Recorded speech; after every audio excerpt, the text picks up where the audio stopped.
नमस्ते सदावत्सल्य मातृभूमि।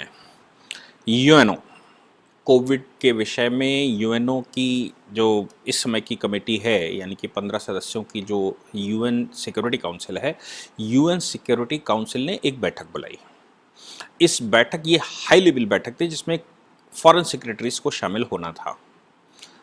चाइना के आह्वान पर थी। हम सब जानते हैं कि 15 सदस्यों में से 5 स्थायी सदस्यों में चाइना भी आता है और 10 अस्थायी सदस्य हैं। इन 10 अस्थायी सदस्यों में एक भारत, जिसने जनवरी से सिक्योरिटी काउंसिल को ज्वाइन किया है। 15 सदस्यों में से 14 ने मीटिंग को ज्वाइन किया है उनके फॉरेन सेक्रेटरीज ने, क्योंकि हाई लेवल बैठक थी। भारत एक ऐसा कंट्री था जिसके फॉरेन मिनिस्टर ने उसमें भाग नहीं लिया, फॉरेन सेक्रेटरी ने उस पर भाग लिया। फॉरेन सेक्रेटरी भारत के हर्षवर्धन श्रृंगला, उन्होंने इस बैठक में बड़ी मुस्तैदी से अपनी बात रखी और जो बात उन्होंने रखी वही बात है जो मैं पिछले कई दिनों से 3-4 दिनों से बोल रहा हूँ। खास तौर से 3-4 दिनों से ज़्यादा उसको कह लेना चाहिए, जो मैं आईपीआर के विषय में, इंटेलेक्चुअल प्रॉपर्टी राइट के विषय में बोल रहा हूँ कि वैक्सीन डिप्लोमेसी के तहत ये इंटेलेक्चुअल प्रॉपर्टी राइट का इशू उठाया जा रहा है। उस पर उन्होंने एक विस्तृत बयान दिया। मैं आपको आईपीआर वैक्सीन के मामले में आईपीआर की बात बताता हूँ। अक्टूबर 2020, यानी कि जब कोविड संसार में लगभग अपने बिल्कुल ठंडे बस्ते में था पिछले 1.5 साल के, उस समय भारत सरकार ने डब्ल्यूटीओ में अप्रोच किया था साउथ अफ्रीका के साथ, और भारत सरकार ने ये कहा था कि वैक्सीन को आईपीआर इंटेलेक्चुअल प्रॉपर्टी राइट के दायरे से बाहर कर देना चाहिए ताकि पूरा संसार ये वैक्सीन बना सके और छोटे छोटे कंट्री वैक्सीन बनाकर अपने यहाँ जीवन रक्षण कर सकें। इसलिए इस पूरी व्यवस्था में हमको सबको ये सहयोग करना चाहिए कि डब्ल्यूटीओ इस विषय पर अपनी बात कहे।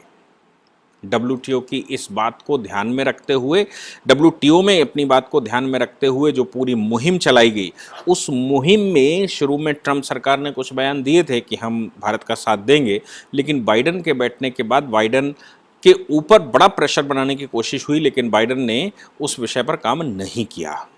ख़ास तौर से बिल क्लिंटन का भी एक इंटरव्यू आया, वो बिल गेट्स का इंटरव्यू आया, जो इस वैक्सीन मैन्युफैक्चरिंग में बड़ी तादाद में इन्वेस्टमेंट किया हुआ है उन्होंने वर्ल्ड वाइड, ऐसा कहा गया है। हालांकि भारत के कुछ रिसर्चर्स ने आज से 1 वर्ष पहले ही कहा था कि इस पूरे सिस्टम में कहीं ना कहीं बिल गेट्स का हाथ है और बिल गेट्स इसमें एक बड़ी भूमिका में है। न परिणाम तो हमने देखा ही कि बिल गेट्स की 27 वर्ष की शादी टूट गई, यानी कि डिवोर्स हो गया उनकी पत्नी से, लेकिन इस पूरे प्रकरण में बिल गेट्स सामने आए और अमेरिका की भूमिका सामने आई। लोगों को लगा था कि यूरोपियन यूनियन ज़रूर साथ देगा भारत का, लेकिन यूरोपियन यूनियन लंबे समय तक चुप रहा। अमेरिका के प्रशासन के बाद, यानी कि कैथरीन टी, जो कि अमेरिका की इस समय ट्रेड रिप्रेजेंटेटिव हैं, उन्होंने जब स्टेटमेंट दिया तो उनके स्टेटमेंट के बाद, जैसे उन्होंने कहा कि बाइडेन प्रशासन डब्ल्यूटीओ में अप्रोच करेगा, एक सिस्टमेटिक प्लान के विषय में उन्होंने कहा, तो यूरोपियन यूनियन ने 2 अलग अलग स्टेटमेंट दे डाले। यूरोपियन यूनियन के चेयरमैन, यूरोपियन कमीशन के चेयरमैन ने तो कहा, उर्सुला जी करके हैं, उन्होंने तो कहा कि भाई हम बाइडेन का साथ देंगे, भारत का साथ देंगे, और हम इस डिप्लोमेसी के बिल्कुल विरुद्ध हैं कि वो आईपीआर का रखा जाए, इसलिए आईपीआर के मामले से वैक्सीन को मुक्त करवाना चाहिए। एटलीस्ट भारत ने जो कहा है कि टेम्परेरीली उसको कुछ समय के लिए मुक्ति मिलनी चाहिए, तो एटलीस्ट उतना काम तो होना ही चाहिए। लेकिन यूरोपियन यूनियन के चेयरमैन ने कुछ दूसरा स्टेटमेंट दे डाला और उन्होंने कहा कि भाई ब्ला ब्ला ब्ला, सब बीच का कर डाला। यूरोपियन यूनियन का एक महत्वपूर्ण सदस्य और बड़ी फंडिंग करने वाला जर्मनी को हम लोग सोचते थे, देश संसार सोचता था कि नहीं, जर्मनी कुछ लिबरल है, जर्मनी कुछ अच्छा करने को तैयार है। जर्मनी ने सबसे बड़ी टांग अड़ाई। उन्होंने कहा कि इससे तो रिसर्च एंड डेवलपमेंट पर फर्क पड़ेगा, इससे कॉपीराइट के इश्यूज पर फर्क पड़ेगा, इससे संसार में जो डेवलपमेंट करना चाहते हैं, जो रिसर्चें करने वाली ऑर्गेनाइजेशनें हैं, उनको हतोत्साहित हो जाएंगी वो। इसलिए मैं आपको बता दूं, जर्मनी वर्ल्ड का सबसे बड़ा फार्मास्यूटिकल कंपनियों का एक्सपोर्टर था भारत से पहले। जर्मनी का स्थान भारत ने लिया है। अब भारत संसार का सबसे बड़ा मैन्युफैक्चरिंग हब है मेडिसिन के मामले में, यानी कि फार्मा के मामले में। तो जर्मनी चूंकि छोटा सा कंट्री है, लेकिन संसार भर को फार्मास्यूटिकल कंपनी का हेड अपने आप को मानता है, फार्मास्यूटिकल मैन्युफैक्चरिंग का हेड अपने आप को मानता है। इसलिए जर्मनी को तो लाल होना स्वाभाविक था। इसलिए जर्मनी ने साफ साफ कहा, अब जर्मनी ने चूंकि कहा तो यूरोपियन यूनियन में जर्मनी का बड़ा दबदबा है। उस दबदबे के तहत जर्मनी की बात को ध्यान में रखते हुए यूरोपियन यूनियन का स्टेटमेंट आ गया। लेकिन यूरोपियन कमीशन का जो स्टेटमेंट आया वो स्टेटमेंट अपने आप में दूसरा तरह था। इन सब बातों को ध्यान में रखते हुए मैं लगातार कह रहा हूं, ये पश्चिमी देश हैं, ये पश्चिमी देश चूंकि कॉपीराइट पर ही सारा खेल खेलते हैं। क्यों ऐसा करते हैं, कौन कौन कौन और इसका प्लेयर है? देखिए, खाड़ी में इतनी बड़ी आबादी है, 56 देश हैं, लेकिन उन 56 में से एक देश से भी आप उम्मीद नहीं कर सकते कि वो कुछ रिसर्च एंड डेवलपमेंट करेंगे, क्योंकि वो आज भी 1500 वर्ष पहले की तलवार लिए बैठे हैं, मारकाट पर विश्वास करते हैं और संप्रदाय परिवर्तन, टोपी लगाने पर और ये करना वो करना और पता नहीं सब ऊपर वाला ही सब कुछ करेगा, नीचे जमीन पर कुछ करने की आवश्यकता नहीं है, कोविड भी उसने ही भेजा है और उसका ब्ला ब्ला ब्ला।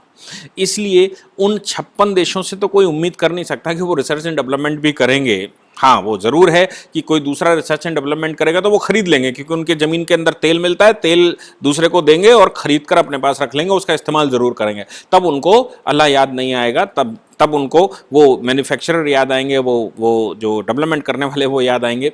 लेकिन बाकी जो डेमोक्रेटिक कंट्री हैं संसार के, उन डेमोक्रेटिक कंट्रीज में अगर कोई अग्रणी भूमिका में आता है तो संसार का सबसे बड़ा डेमोक्रेटिक कंट्री भारत है, सबसे पुराना डेमोक्रेटिक कंट्री यूएस है और बीच के डेमोक्रेटिक कंट्रीज यूरोप के हैं। इनको आप कह लीजिए, इधर आप ऑस्ट्रेलिया न्यूजीलैंड के बारे में भी कुछ अच्छा कह सकते हैं, आप जापान के बारे में कुछ ऐसा कह सकते हैं, साउथ कोरिया के बारे में कुछ, लेकिन बाकी के बारे में आप ऐसा नहीं कह सकते कि वो बहुत ज़्यादा रिसर्च एंड डेवलपमेंट पर काम करेंगे। तो अब भारत चूंकि डेमोक्रेटिक है और रिसर्च डेवलपमेंट में भी पुरोधा है, तो भारत ने इनिशिएट किया, साउथ अफ्रीका ने इनिशिएट किया। लेकिन ये जो बीच की कैओटिक सिचुएशन क्रिएट कर दी गई और उलझाने का प्रयास किया, इसको श्रृंगला जी ने बड़े इस बैठक में बड़ी कायदे से कहा। उन्होंने, देखिए उनके शब्द देखिए क्या है, कहते हैं global vulnerability and fault lines have been exposed due to the COVID-19 pandemic। ये विश्व की जो फॉल्ट लाइन है, ये विश्व की जो भयावहता है, ये विश्व की जो वल्नरेबिलिटी है, ये अब एक्सपोज हो गई है कि ये सब नकली टाइप का काम करने वाले लोग हैं। ये सिर्फ डेमोक्रेसी का बहाना करने वाले, ये ह्यूमन राइट की बात करने वाले और संसार भर में ह्यूमन राइट बेचते हैं। क्या व्यक्ति मर रहा है तब इनको ह्यूमन राइट किसी को समझ नहीं आ रहा है कि भाई ये मरने वाले के भी कुछ राइट हैं, जिंदा रहने का भी right, right to life is more important than the right human right. ऐसा उनको समझ में नहीं आता। लेकिन ह्यूमन राइट के नाम से संसार भर के देशों में डिस्टर्बेंस करना और उन डिस्टर्बेंसों में अपना स्वार्थ ढूंढना, ये उनका पुराना स्वभाव रहा है। इसलिए फॉरेन सेक्रेटरी, जो भारत के फॉरेन सेक्रेटरी हैं, उनका कहना है कि हम आपको समझ चुके हैं और सब कुछ एक्सपोज्ड हो चुका है।